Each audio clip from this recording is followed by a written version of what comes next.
नमस्कार, मैं स्नेहा आपकी होस्ट एक बार फिर से आपका स्वागत करती हूँ आपके अपने चैनल डर का घर में। आज जो मैं कहानी आपके लिए लेकर आई हूँ, ये कहानी काफ़ी अजीब और अलग सी कहानी है।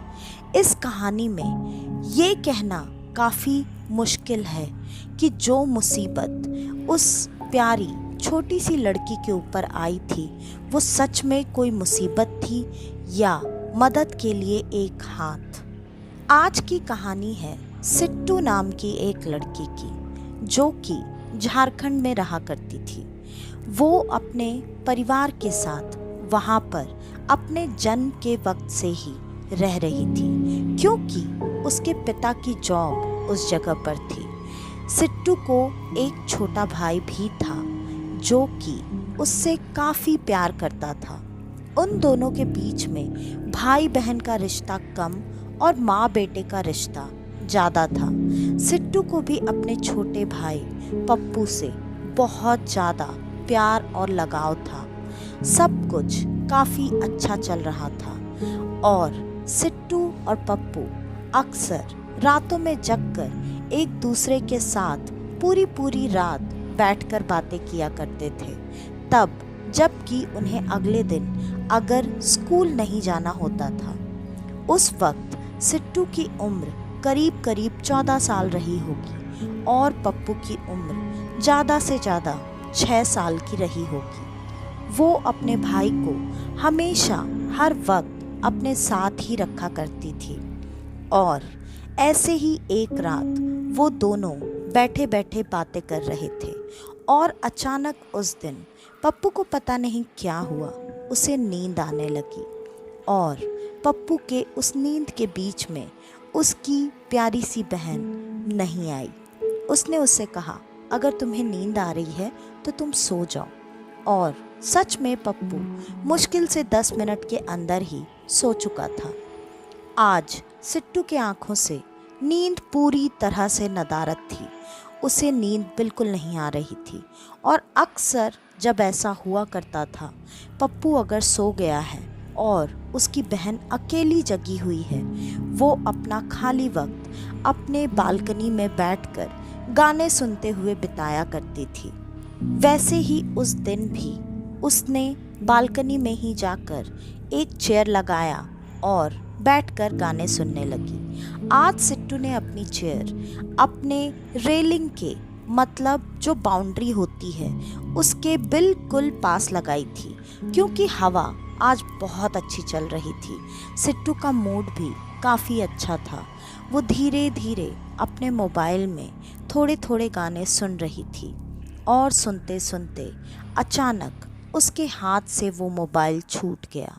छूटकर वो सीधे नीचे की मंजिल पर जाकर गिर गया। सिट्टू का वो पूरा घर था, मतलब पूरा का पूरा बंगलो, लेकिन उनका पूरा परिवार निचली मंजिल पर ना रहकर ऊपर की मंजिल पर रहते थे और उन्होंने कभी भी नीचे की मंजिल में रहने की बात सोची तक नहीं। ऐसा क्यों था, इस बारे में कभी भी कोई भी सवाल दोनों बच्चों में से किसी के भी मन में नहीं आया था। आज जबकि उसका मोबाइल नीचे गिर चुका था, उसे उस दीवार के अंदर घुसने के लिए या तो गेट की चाबी चाहिए थी या फिर उसे वो दीवार कूद कर जानी थी।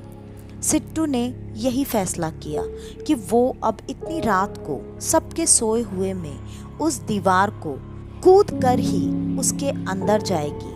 वो गेट की चाबी नहीं ढूंढेगी। वो गेट, वो नीचे का मंजिल हमेशा लॉक ही रहा करता था। ये क्यों था, उन्हें ये बात नहीं पता थी और सिट्टू ने वैसा ही किया। वो कूद कर वहाँ पहुँच गई। उसने अपने मोबाइल को उठा लिया, जो कि 3 टुकड़ों में बट चुका था। आपको भी ये बात पता ही होगी, पहले के मोबाइल इतने मजबूत हुआ करते थे कि अगर वो 3 टुकड़ों में भी हो चुके हैं, आप उन टुकड़ों को जोड़ दो और मोबाइल वापस से ठीक ठाक चालू हो जाता था। यही उसके साथ भी हुआ, लेकिन उसने वहाँ पर उस मोबाइल को जोड़ना सही नहीं समझा। वो नीचे की मंजिल पूरी तरह शांत, सुनसान, वीरान पड़ी हुई थी।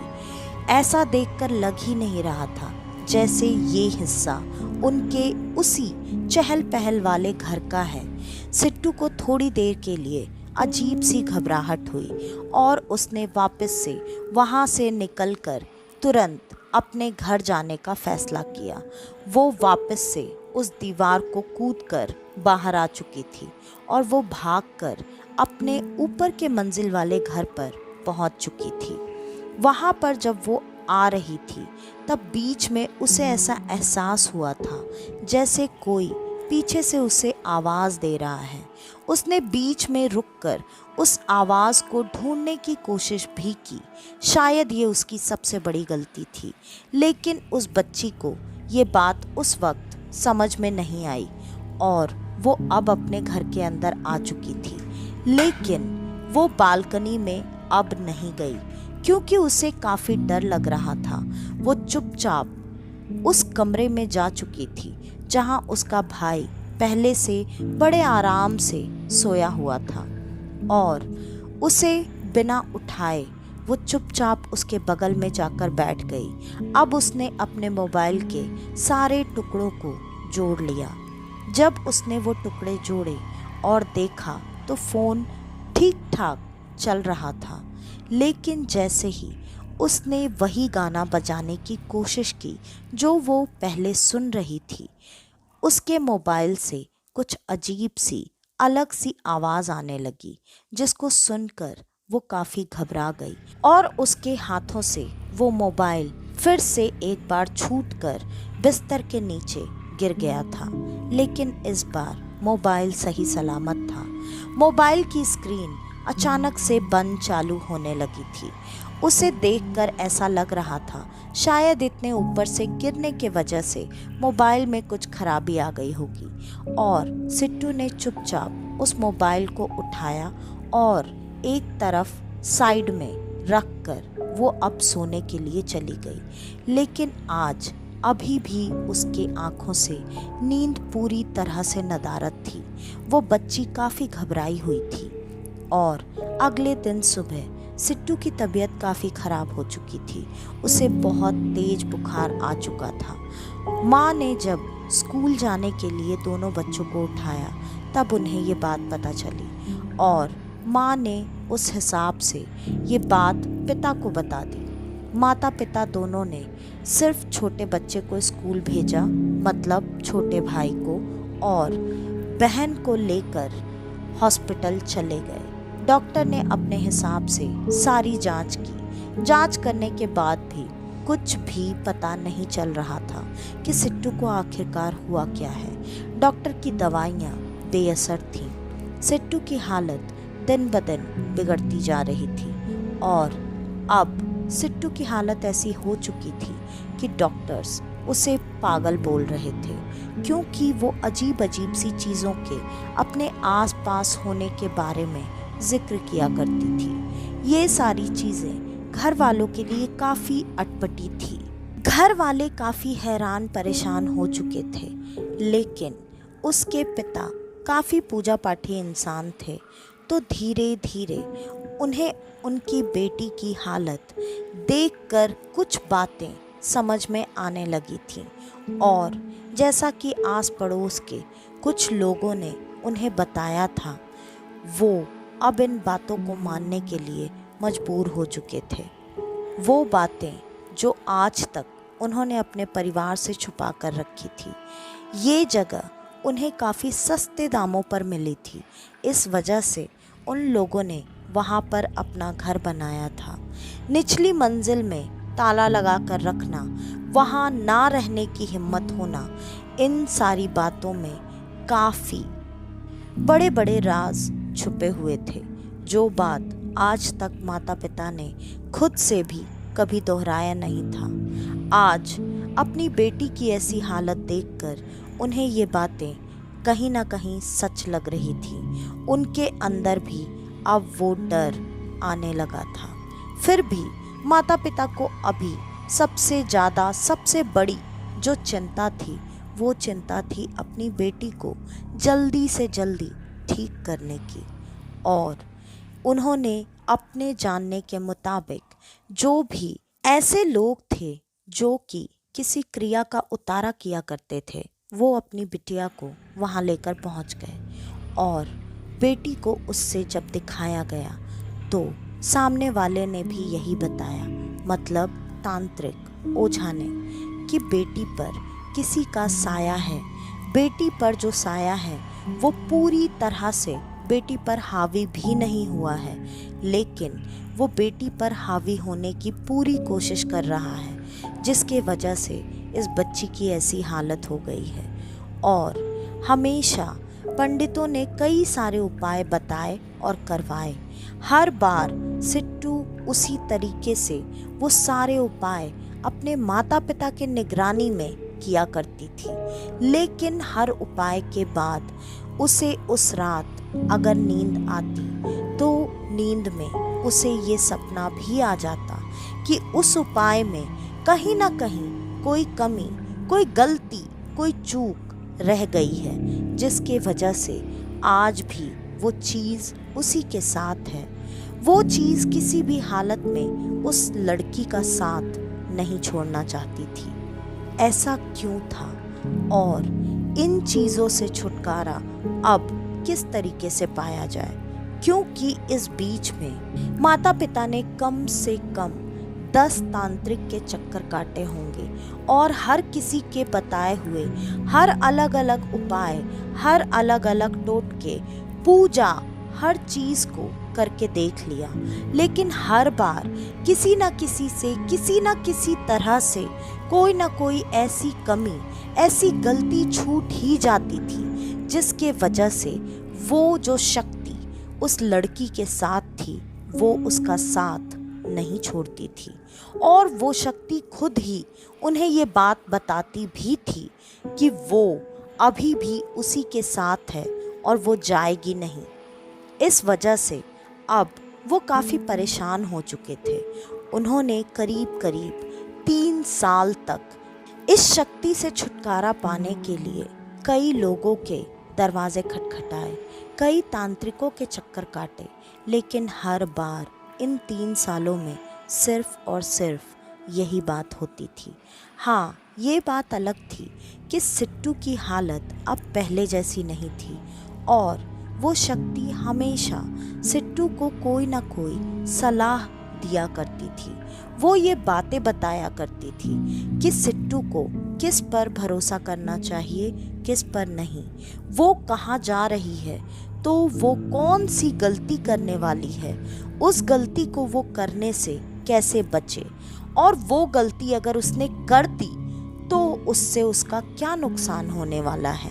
शुरू शुरू में ये चीज़ें तो बस सिट्टू तक ही सीमित थी, लेकिन जैसे जैसे वक्त गुजरता गया धीरे धीरे सिट्टू को अब उसके परिवार के बारे में भी बहुत सारी चीज़ें पता चलने लगी। शुरू शुरू में तो जब वो माता पिता को इन चीज़ों से अवगत कराया करती थी, माता पिता उसकी बात सुनकर बच्चे की बातों को हवा में उड़ाते हुए, हंसते हुए, मुस्कुराते हुए टाल दिया करते थे और उन्हें लगता था बच्ची है, नासमझ है, इसे क्या समझ में आएगा। लेकिन जैसे जैसे उसकी बताई हुई चीज़ें, अगर कोई गलती हो जाती और उसका जो रिजल्ट आता, ये सारी चीज़ें सिट्टू पहले ही बता दिया करती थी और एक के बाद एक बातें जब ऐसी सच होने लगी तो ना चाहते हुए भी माता पिता को अब सिट्टू की बातों पर भरोसा होने लगा और धीरे धीरे सिट्टू रह रह कर ये बात भी बताया करती थी कि वो नुकसान नहीं पहुंचाने आई है, वो सिर्फ उस बच्ची का साथ देने आई है। क्योंकि जिस रात वो बच्ची अपने फ़ोन को उठाने के लिए गई थी, वहाँ पर एक ऐसी काली शक्ति थी जो कि उस बच्ची तक पहुंचकर उसे मारना चाहती थी। उस वक्त से ही मैं इसके साथ हूँ, इसकी सुरक्षा के लिए।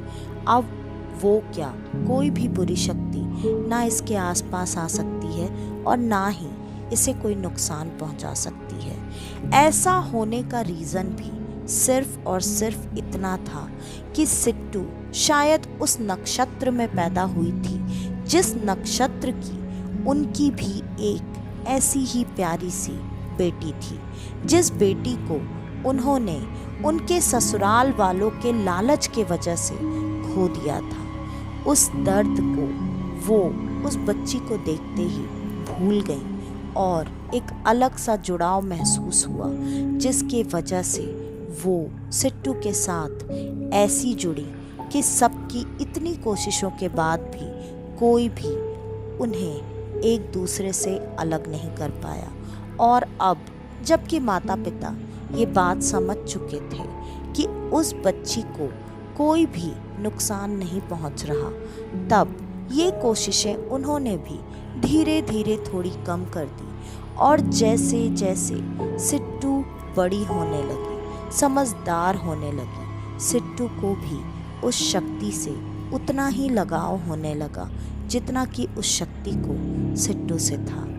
इसलिए आज सिट्टू काफ़ी बड़ी हो चुकी है, उसका अपना खुद का एक परिवार है, लेकिन आज भी वो शक्ति सिट्टू के साथ ही है पहले की तरह। लेकिन अब वो सिट्टू के लिए पहले से भी ज़्यादा चीज़ें करती है, मदद करती है, साथ देती है, उसके हर बिगड़े कामों को उसके सोचने समझने से पहले ही बना दिया करती है। सिट्टू की ज़िंदगी पूरी तरह से खुशहाल और शांतिपूर्ण है। सिट्टू अपने परिवार के साथ एक अच्छी ज़िंदगी बिता रही है। हाँ, अब फ़र्क बस इतना है कि माता पिता की जगह उसके पति और बच्चों ने ले ली है।